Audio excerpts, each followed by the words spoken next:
Bonjour, voici donc le corrigé en vidéo du numéro 66 de la série sur les variations de fonctions. J'ai préféré ce format-là parce qu'il y a quand même plusieurs points qui se traitent visuellement, si j'ose m'exprimer ainsi. Voilà, donc j'ai mis au point, merci. J'ai déjà placé les points que nous connaissons sur le graphique, sachant que effectivement vous connaissez 4 images, celle de -2, de -1, de 1 et de 2, qui correspond donc bien à 4 points dans notre repère.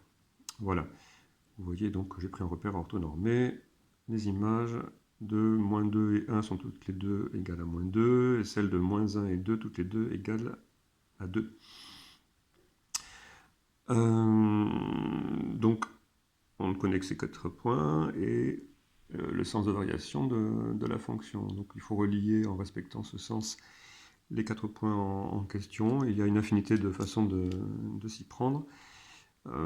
Ceci dit, une remarque quand même, nous connaissons l'expression explicite de la fonction x au cube moins 3x, donc on pourrait placer des points supplémentaires. Ce n'est pas l'esprit de l'énoncé. Bon, c'est une question un peu idiote, hein, mais bon, traitons-la. Hop, une première possibilité, vous voyez, comme ceci, hop, je fais un peu n'importe quoi, je vous avoue, avec une seule main, c'est pas évident. Voilà, bon, surtout que là, attendez, alors j'ai fait n'importe quoi, oui, là c'est pas beau, j'ai oublié cette partie-là. Voilà, et sinon, une deuxième couleur pour refaire une deuxième possibilité.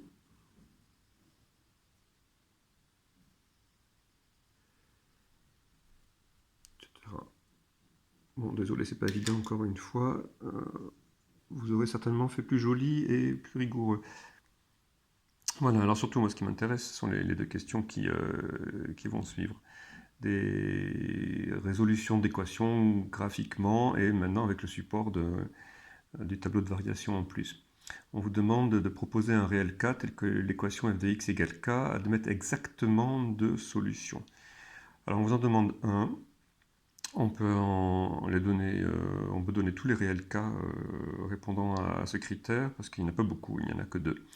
Il n'y en a que deux, donc je vous rappelle, hein, pour f de x égale k, c'est le genre d'équation où on impose l'image.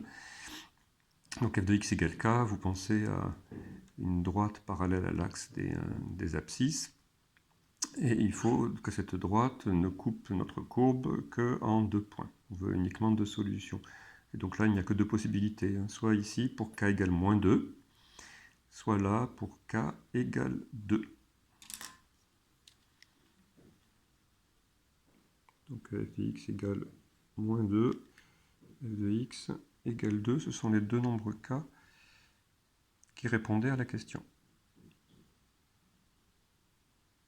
On vous demandait ensuite, à l'inverse, enfin à l'inverse, c'était plus ouvert, disons, de trouver un réel m, si tant est qu'il en existe un, de façon à ce que f de x égale m admette maintenant trois solutions exactement. Donc oublions les nombres k, -2 et 2 de la question précédente. Si vous déplacez votre droite y égale m, vous voyez en fait qu'elle coupe justement la courbe en 3 points quand on n'est pas dans les cas particuliers de la question précédente. Voilà, 3 points, 3 points, 3 points. Donc oui, il en existe. On ne vous demande pas de justifier, hein. C'est vraiment une lecture du sens de variation sur le tableau et du graphique, si vous voulez. On peut dire oui en précisant un petit peu quand même que... Alors soit on donne des valeurs de m, mais là on va les donner toutes. On va les donner toutes, donc en fait ce sont toutes les valeurs de m entre les extrémums qui sont -2 et 2, hormis ces deux extrémums.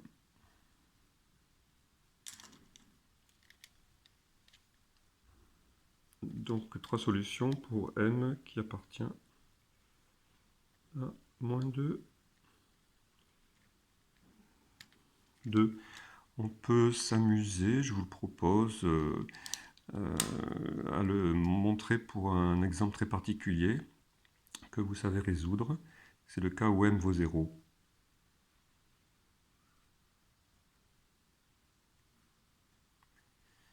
f de x égale 0, vous pourriez me démontrer que cette équation a exactement 3 solutions. Eh bien écoutez, je vous laisse le faire. Autrement dit, je vous demande de résoudre l'équation f de x égale 0 et de me trouver les 3 solutions explicitement.